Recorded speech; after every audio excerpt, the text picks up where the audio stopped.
Hi good morning. അപ്പോൾ നമുക്കിന്നൊരു മോരുകറി ഉണ്ടാക്കിയാലോ? ചട്ടിയിലിരിക്കുന്നത് കാണുമ്പോൾ തന്നെ നല്ല കളർഫുൾ അല്ലേ? നമ്മുടെ വീട്ടിലുള്ള കുറച്ച് വെണ്ടയ്ക്ക എടുത്തിട്ട് ഇപ്പോൾ തന്നെ റെഡിയാക്കിക്കോളൂ. ഉച്ചയ്ക്ക് ഊണ് കഴിക്കാൻ നല്ല അടിപൊളി മോരുകറി റെഡിയാക്കാം. അധികം ഇൻഗ്രീഡിയൻസ് വേണ്ട, അധികം സമയം വേണ്ട, വളരെ എളുപ്പത്തിൽ തയ്യാറാക്കാൻ പറ്റിയ റെസിപ്പിയാണ് നമ്മുടെ വെണ്ടയ്ക്ക മോരുകറി. അപ്പോൾ എങ്ങനെയാണ് നമുക്ക് വെണ്ടയ്ക്ക മോരുകറി തയ്യാറാക്കുന്നതെന്ന് നോക്കാം. നമുക്ക് നമ്മുടെ ഇൻഗ്രീഡിയൻസ് നോക്കാം. ഞാനിപ്പോൾ ഒരു 7 വെണ്ടയ്ക്ക ഈ ഒരു വലിപ്പത്തിൽ കട്ട് ചെയ്തെടുത്തിട്ടുണ്ട്. അതുപോലെ തന്നെ 4 പച്ചമുളക് സ്പ്ലിറ്റ് ചെയ്തെടുത്തിട്ടുണ്ട്. 1/2 കപ്പ് തേങ്ങ ചിരവിയതെടുത്തിട്ടുണ്ട്. 1/4 കപ്പ് തൈര് എടുത്തിട്ടുണ്ട്. നല്ല കട്ട തൈരാണ്, അത്യാവശ്യം ചെറിയ പുളിയുള്ള തൈരാണ്. നല്ല പുളിയുള്ള തൈരാണെങ്കിൽ 1/2 കപ്പ് മതി. ചെറിയ പുളിയുള്ള തൈരാണെങ്കിൽ 1/4 കപ്പ് വരെ എടുക്കാം. അപ്പോൾ ആദ്യം നമുക്കിതൊന്ന് വഴറ്റിയെടുക്കണം. വെണ്ടയ്ക്ക വഴറ്റിയിട്ടേ മോരുകറി ഉണ്ടാക്കാൻ പറ്റുള്ളൂ. എന്താണെന്ന് വെച്ചാൽ വെണ്ടയ്ക്കയ്ക്ക് ചെറിയൊരു പശവശപ്പ് ഉണ്ടല്ലോ, അതുകൊണ്ട് വെണ്ടയ്ക്ക എപ്പോഴും വഴറ്റിയിട്ട് തന്നെ മോരുകറി ഉണ്ടാക്കാം. അപ്പോൾ നമുക്ക് ആദ്യം വെണ്ടയ്ക്ക വഴറ്റിയെടുക്കാം, അതിനുശേഷം അരപ്പ് റെഡിയാക്കി എടുക്കാം. അപ്പോൾ നമ്മൾ വെണ്ടയ്ക്ക വഴറ്റാനായിട്ട് ഒരു മൺചട്ടിയിൽ കുറച്ച് വെളിച്ചെണ്ണ ഒഴിച്ചിട്ടുണ്ട്. അതിലേക്ക് നമുക്ക് കട്ട് ചെയ്ത് വെച്ചിരിക്കുന്ന വെണ്ടയ്ക്ക ഇട്ട് കൊടുക്കാം. ഇനി വെണ്ടയ്ക്കയുടെ കളർ മാറി വരുന്നത് വരെ നന്നായിട്ടൊന്ന് വഴറ്റി കൊടുക്കുക. ഇതിലേക്ക് ഇപ്പോൾ വേറെ ഒന്നും ചേർക്കാനില്ല. വെണ്ടയ്ക്കയുടെ കളർ മാറി വരുന്നത് വരെ ഒന്ന് വഴറ്റിയെടുക്കുക എന്നുള്ളതേ ഉള്ളൂ. ഒരുപാട് കളർ മാറിപ്പോരുത്, ചെറുതായിട്ടൊന്ന് കളർ മാറി വെണ്ടയ്ക്ക ഒന്ന് കുക്കായി തുടങ്ങണം. അതുവരെ നമ്മൾ ഇളക്കി കൊടുക്കുക. ഈ സമയത്ത് നമുക്ക് വെണ്ടയ്ക്കയിലേക്ക് വേണ്ട അരപ്പും കൂടി റെഡിയാക്കിയെടുക്കാം. നമുക്ക് അരപ്പിനായിട്ട് ആദ്യം എടുത്തു വെച്ചിരിക്കുന്ന തേങ്ങ നമ്മുടെ മിക്സിയുടെ ജാറിലേക്ക് മാറ്റാം. അതുപോലെ തന്നെ നമ്മുടെ ക്യുമിൻ സീഡ്സ്, നല്ല ജീരകം, ഒരു 1/4 ടീസ്പൂൺ ചേർക്കുക. പിന്നെ നമ്മൾ ചേർക്കുന്നത് സാധാരണ മോരുകറിയിൽ ചേർക്കാതിരിക്കുന്ന കാര്യമാണ് നമ്മുടെ കുരുമുളക്, ഒരു 8-10 എണ്ണം ചേർക്കുക. പിന്നെ നമ്മുടെ കറിവേപ്പില ഉണ്ടല്ലോ, കറിവേപ്പില 4-5 ഇതിൽ ചേർത്ത് കൊടുക്കുക. പിന്നെ ആവശ്യത്തിന് വെള്ളവും ചേർത്ത് നന്നായിട്ട് അരച്ചെടുക്കുക. നല്ല പേസ്റ്റ് പോലെ അരച്ചെടുക്കുക. നന്നായിട്ട് അരച്ചെടുത്തതിന് ശേഷം നമുക്ക് ബാക്കിയുള്ള കാര്യങ്ങൾ പറയാം. അപ്പോൾ നമ്മുടെ തേങ്ങ നമ്മൾ നന്നായിട്ട് അരച്ചെടുത്തിട്ടുണ്ട്. ഇനി നമ്മുടെ വെണ്ടയ്ക്കയുടെ ബാക്കി കാര്യങ്ങൾ നോക്കാം. ഇപ്പോൾ നമ്മുടെ വെണ്ടയ്ക്ക ഇതാ നന്നായിട്ട് വഴന്നു വന്നിട്ടുണ്ട്. നമുക്കിതിലേക്ക് നമ്മൾ എടുത്ത് വെച്ചിരിക്കുന്ന പച്ചമുളക് ചേർത്ത് കൊടുക്കാം. അതുപോലെ തന്നെ 1/2 ടീസ്പൂൺ മഞ്ഞൾപ്പൊടി, ഒരു 1/4 ടീസ്പൂൺ എരിവുള്ള മുളക് പൊടി, 1/4 ടീസ്പൂൺ മതി. എന്താണെന്ന് വെച്ചാൽ നമ്മൾ പച്ചമുളക് ചേർത്തിട്ടുണ്ടല്ലോ, ഇതെല്ലാം ചേർത്ത് നന്നായിട്ടൊന്ന് ഇളക്കി മിക്സ് ചെയ്തെടുക്കുക. ആ മുളക് പൊടിയുടെയും മഞ്ഞൾപ്പൊടിയുടെയും റോ ടേസ്റ്റൊക്കെ ഒന്ന് മാറി വരുന്നത് വരെ നന്നായിട്ടൊന്ന് ഇളക്കി കൊടുക്കുക. ഇനി നമുക്ക് ഉപ്പ് ചേർത്ത് കൊടുക്കണം. നമ്മൾ ഉപ്പ് ചേർത്തിട്ടില്ല. ആവശ്യത്തിന് ഉപ്പ്. തൈര് ചേർത്ത് കഴിയുമ്പോൾ വീണ്ടും ഉപ്പ് ചേർക്കേണ്ടി വരും, അതനുസരിച്ച് നമ്മൾ ഉപ്പ് ചേർക്കുക. ഇതെല്ലാം ചേർത്ത് നന്നായിട്ടൊന്ന് ഇളക്കുക. വെണ്ടയ്ക്ക മോരുകറി വളരെ എളുപ്പമാണ് ഉണ്ടാക്കാൻ, അധികം സമയമൊന്നും എടുക്കില്ല. നമ്മൾ ഈ വെണ്ടയ്ക്ക വഴറ്റുന്നൊരു സമയം അത് ഇടയ്ക്ക് ഇളക്കി കൊടുത്താൽ മതി. ആ സമയത്ത് നമുക്ക് അരപ്പ് റെഡിയാക്കി എടുക്കാം, അങ്ങനെയുള്ള കാര്യങ്ങളൊക്കെ റെഡിയാക്കാം. അപ്പോൾ ഇനി ഇതിലേക്ക് നമുക്ക് ചേർക്കേണ്ടത് നമ്മൾ റെഡിയാക്കി വെച്ചിരിക്കുന്ന അരപ്പാണ്. അരപ്പിലേക്ക് ആവശ്യത്തിന് വെള്ളം ചേർത്തിട്ട് നമുക്ക് ചേർത്ത് കൊടുക്കാം.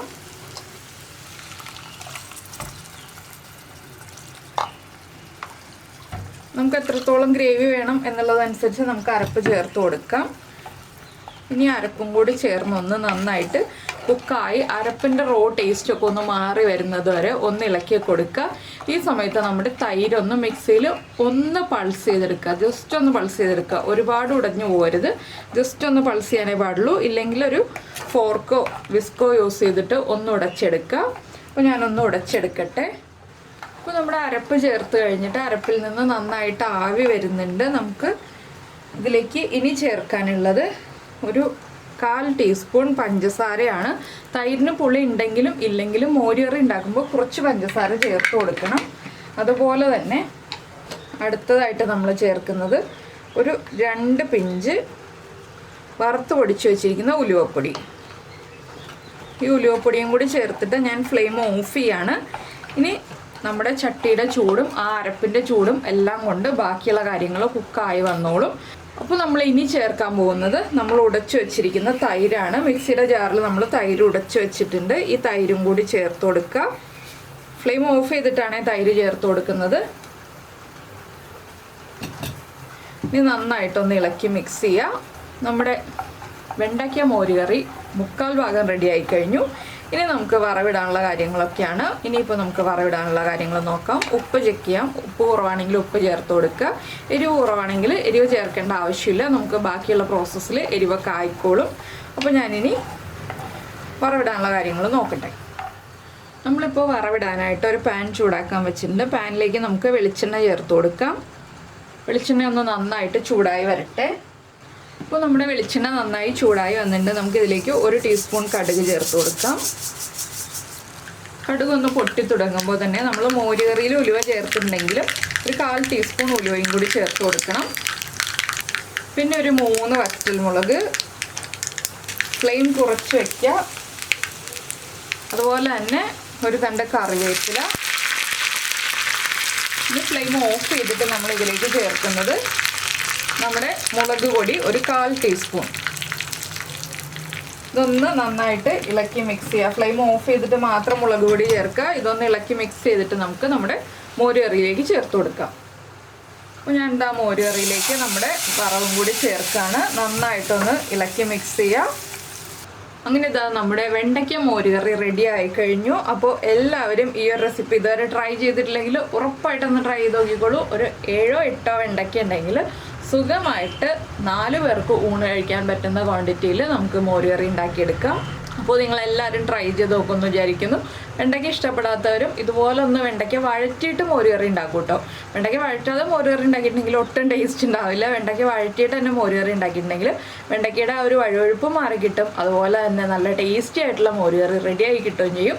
അപ്പോൾ നിങ്ങളതുപോലെ ട്രൈ ചെയ്ത് നോക്കുമെന്ന് വിചാരിക്കുന്നു.